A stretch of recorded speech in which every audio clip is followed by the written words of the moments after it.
Welcome. I'm Donna Hamlin, CEO of Boardwise, and I'm here today with my two colleagues and subject matter experts, computational scientist Dr. Tony Drummond and decision scientist Brian Barnier. We're here today to share with you some better ways to ask smarter questions of management about artificial intelligence, AI, and how to discern when to count on it and when not to.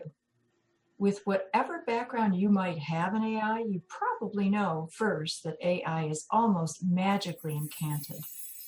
Second, that troubling ethical questions have been raised in its use in screening out job applicants. And third, that despite many millions spent, the business benefits are not always as are hoped. We've entitled this Why AI is Stupid because of those mixed results today. And our intent in our conversation is to enable you to guide your management to secure better results from AI. Tony, would you set the stage? Sure, Donna. We should start by looking at what AI is and its purpose, which was for science and engineering to make intelligent machines or computers. The thought was that to make intelligent computer programs that make a computer think like humans. Brian? Adding to that, notice the last part of the definition. It's focused on computation and then achieving goals. Now make note of that now to recall later when it becomes important in our conversation. Ever heard an odd music recommendation in your playlist? For millions of people, that's the sound of AI breaking. Because AI really isn't intelligence, it's just math. And that math predicts better for an average person than for you individually. Yes, so it's important to know where AI is awesome and then how to spot its hazards. It helps to take a look at deeper issues that are hurting AI and other projects. Tony, to help, please share a bit about the origin story of AI. Okay, so the first approaches to AI came about in the mid-1950s under the concept of encapsulating knowledge. Like an expert chess player, the rules of the game are well known and giving the computer enough knowledge to formulate its own strategies. Then in the 1960s, the rule and goals evolved to create a semi-intelligent conversations, like a computerized therapist. Brian? Yes, now that therapist was named Eliza. It was pattern matching using the reflective questioning method of psychology. Now, what is interesting is that users felt the software had feelings. And by contrast, the inventor, well, he grew more skeptical. Tony, what happened next? Let's now jump to the expert systems, which were the first shots at commercial applications in AI. They appear in the 1980s. It involved encapsulating knowledge for field experts and creating recommendations and monitoring systems. These systems can drive computational engine, and thus this can become very computationally expensive. By the end of the 1980s, there were already a number of different commercial applications of artificial intelligence. You mentioned a number of applications of AI. Could you name a few? Besides the proliferation of expert systems, also natural language processing, which is a big field of AI today. Speech recognition, computer vision, robotics represented a great technological milestone and a great impact on the manufacturing industry. Planning and scheduling, neural networks, and then we get into deep learning and machine learning. By the mid-1990s, the AI branch of deep learning becomes quite promising. With the help of more computational power, computers were faster and had a lot more processors, and the integration of mathematics and statistic tools. The first applications of machine learning emerged actually in the early 2000s with some very successful stories like search engines and other not so great stories that we'll talk about later. In the field of machine learning, there are three sub-areas if one thinks of the way in which we train or the computers learn from the data partners, namely supervised learning. Computer learns how to classify data. Unsupervised learning. One seeks to find clusters of groups in the data and name them. Lastly, we have reinforced learning, where a computer learns how to best do a task. There are other versions of these three, like semi-supervised learning. Brian, can you walk us through some examples? This diagram shows 3 examples. For instance, fraud detection is a supervised learning example, and customer segmentation an example of unsupervised learning. Now, language translation is an example of reinforcement learning. Yet, there is another way that people look at this based on the data organization, structured and unstructured. Now, data for structured is what's called tagged or labeled, and this is really pattern matching. Pattern matching means that before the math ever has to determine if a handwritten letter Q is the letter Q, the math already has a database of millions of examples of that handwritten letter Q. Now, having this database and the feedback on accuracy is what's called training. Yes, and your point also reinforces how terminology can be confusing sometimes, just as tag and label are different terms for the same action. Structure is used in different senses. To some people, structure just means tag or label. To others, structure is the data that has meaning in rows and columns. This contrasts with unstructured data, that is text, such as free-form description of an invoice. That's a helpful takeaway to write down. When we hear managers talk past each other, we can jump in to bring some clarity. So now we better understand what AI is. Let's identify how AI can be awesome or a hazardous waste of time and money. Let's start with where AI has been awesome, Brian. So AI is awesome when it has millions of labeled data examples, like the handwriting I just mentioned. So that's translation and handwriting recognition, and they have amazing results. So AI is amazing if and only if the right conditions exist. Tony? ML works well when we have a very good idea of what we are looking for and are able to assess with confidence what good is. With a good understanding of a system, we can assess causal relationships in the data, and these relationships are preserved over time. That's a lot of insight. I'm imagining myself in a meeting and trying to remember that. One way would be to draw a smiley face emoji. The circle is the clear and stable boundary of the system.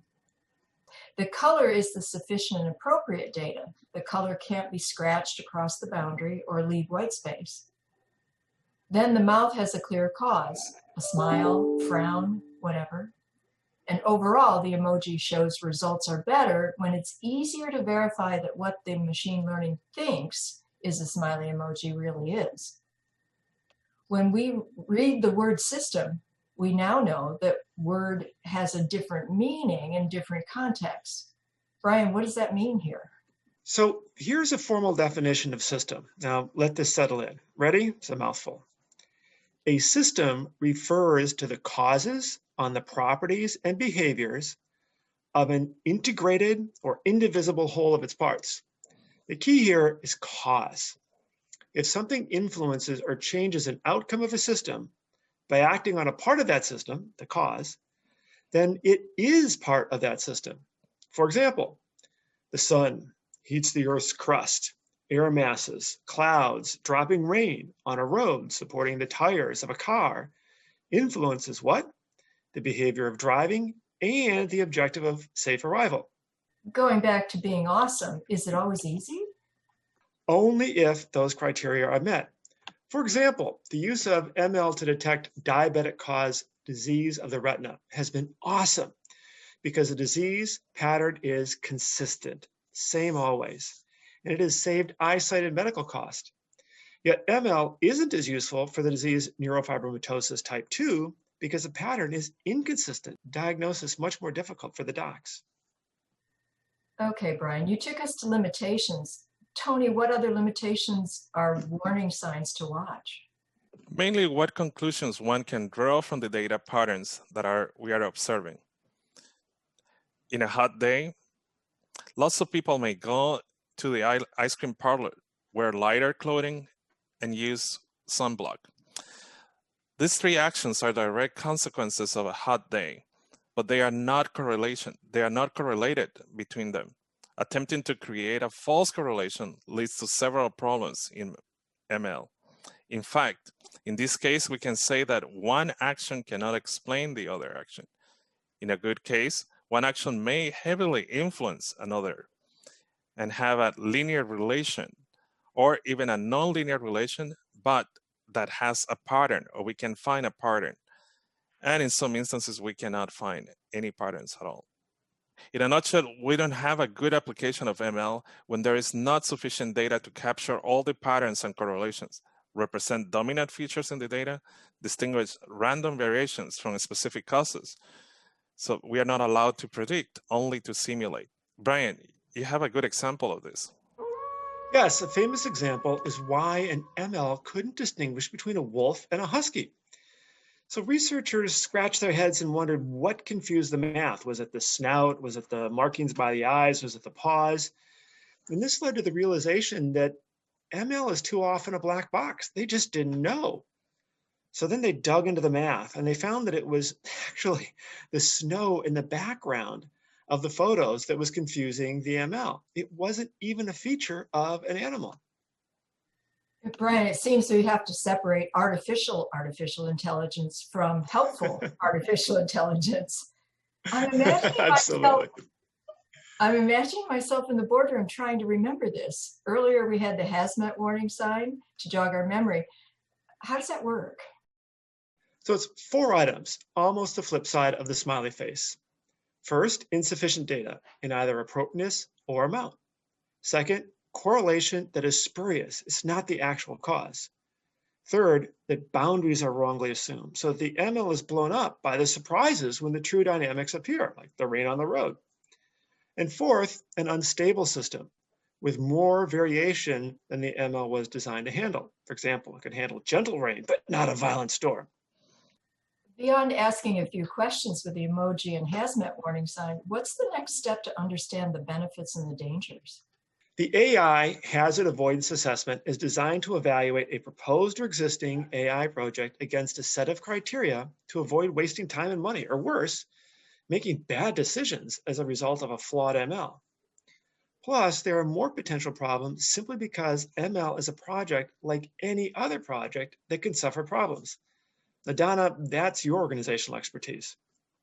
Yeah, the big caution is when people and teams are unaware, pressured, or they suffer unusual interpersonal and inter-team conditions, or if they suffer from structural blindness and cognitive bias, including from shifting from academic to business settings. Together, this is implementable. Now let's explore how to more comfortably ask the questions. We'll start with how to get better business outcomes and avoid wasting time and money. Brian? The key point is to first take time to understand how it works, where it is both a real-life system and the ML that seeks to represent that system. Tony? How stable is the system and how clear are the boundaries? How well does the data reflect the causes? How well do we understand what we want to learn from the system? Well, that's Crest. The next reality is that the biggest spend in an ML project is often on data management. Brian, what questions should we be asking about that? What % of a budget is for data management in contrast to analytics? How confident are we in the quality of our data? And third, how well do we curate the right data to solve the problem? And last, is there a formal consensus among the business owners of that data as to the ownership of the data and how is the data governed? This cleans up lots of messy problems in data management. Yeah, I could ask those questions. If management hasn't really thought about this, though, what's the next step to dig deeper? It's an AI problem data gap analysis. It's 2 ways to think through the challenge of AI projects. Let's look at the diagram. Now, more technical people are likely to start on the right of the diagram with the data, then curate the most useful data, then run the ML analysis, and then try to make a decision to solve a problem.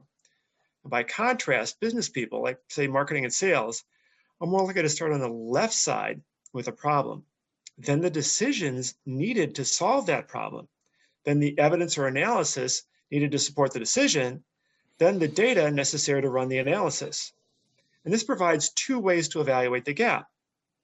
First, on the right side, we compare the data available to analyze to the data needed to solve a problem. And then second, on the left side, we compare the problem we need to solve to the problem we know enough from data to solve.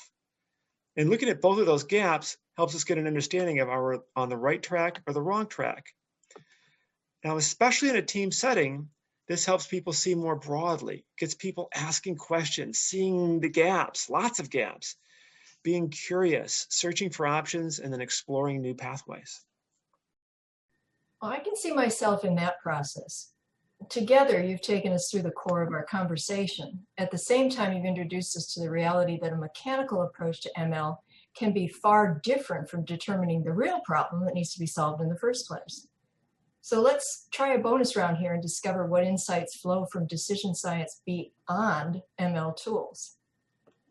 Decision science really goes to the question about whether a project started with the right formulation. Tony, what experience can you share? Mathematics can help model the behavior of systems, but it does not have all the whys. We need field experts to further analyze behaviors, the causes. Brian? The point is that math equations cannot know the human value of a grouping. For example, think about how a young child might sort toys. I'm talking like a 1-year-old, maybe 2-year-old, by shape, size, and color, and how that small child would sort differently each time, depending upon what they value, what's important to them. Now see, AI's ignorance or stupidity, because they don't know this, leads to not only poor quantitative results, but also ethical problems when this reality is overlooked. Tony? And here are some examples of systems that are heavily influenced by human random behavior. Think of the stock market, fraud detection, user preferences in music or film. While these may have patterns, there are external factors that can dramatically change the predicted course of a system. Brian, how about marketing and sales? Great one. So here the problem is more than poor results. It's also problems from organizational silos. Too many ML projects done by mathematicians and programmers, but without business research expertise, will wrongly skip over research stages and thus wrongly jump to a conclusion. This, of course, leads to loss from bad business decisions, irritating customers, or whatever. What ML can do by exploring data is to provide areas for researchers for projects that could then inform decisions. Donna, from your organizational behavior expertise, how do you see this? Well, complications can stack up. Complications in ML projects can add to the complications in the market research projects, and that again can add to the complications to the broader organization.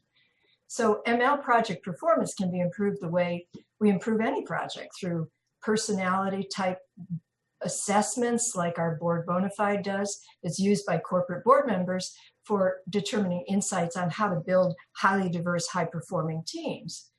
And Tony, decision science is a powerful body of knowledge. What do board members most need to know? 3 questions that one needs to ask are, how confident are you of the real problem you're trying to solve? How confident are you that you are asking the right questions? What evidence or data is required to confidently answer those questions? Brian, if you take Tony's insights to the next step, how do board members help managers make decision science implementable? Decision science is built on a rock-solid foundation that is in some ways over 2,000 years old. The really hard part for today is getting traction within organizational complexities. Handling, even taking advantage of that complexity, is the design point of the Decision Science Accelerator Workshop, seen here in 4 steps. Now, the first step is vital, identifying the real problem.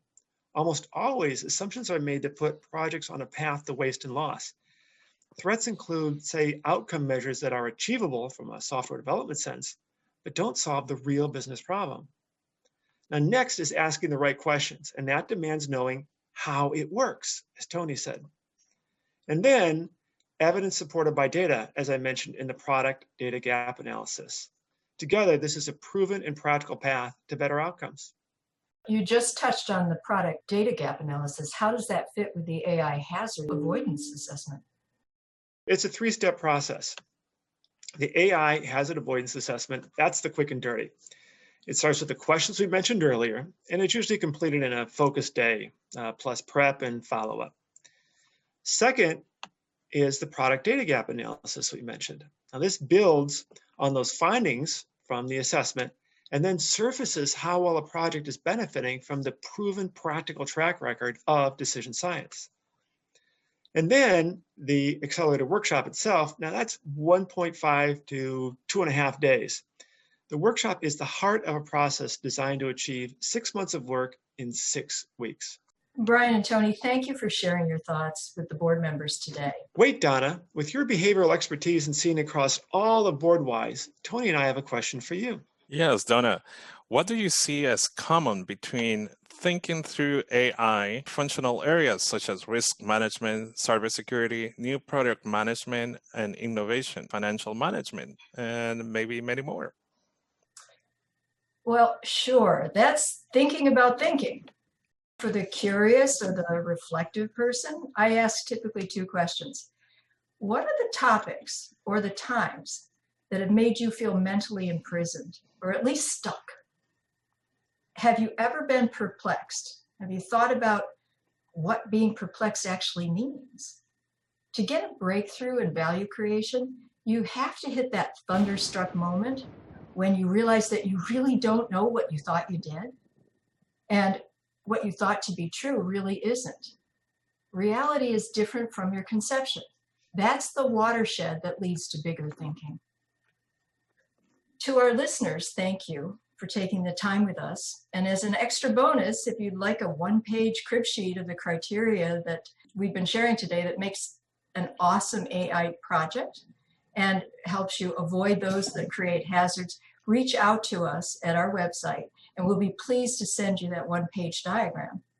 Moreover, it's important to have experts available to help evaluate whether your AI and your management and your board are using it appropriately. And Brian and Tony are always available to work with you on your specific assessments. They guide board risk committees and executive managers on smart use of AI and ways to steer from the hazards. Feel free to contact us anytime for their assistance. Thanks again for joining us. We wish you a smooth success as you discover smart ways to value the benefits of wise decision making.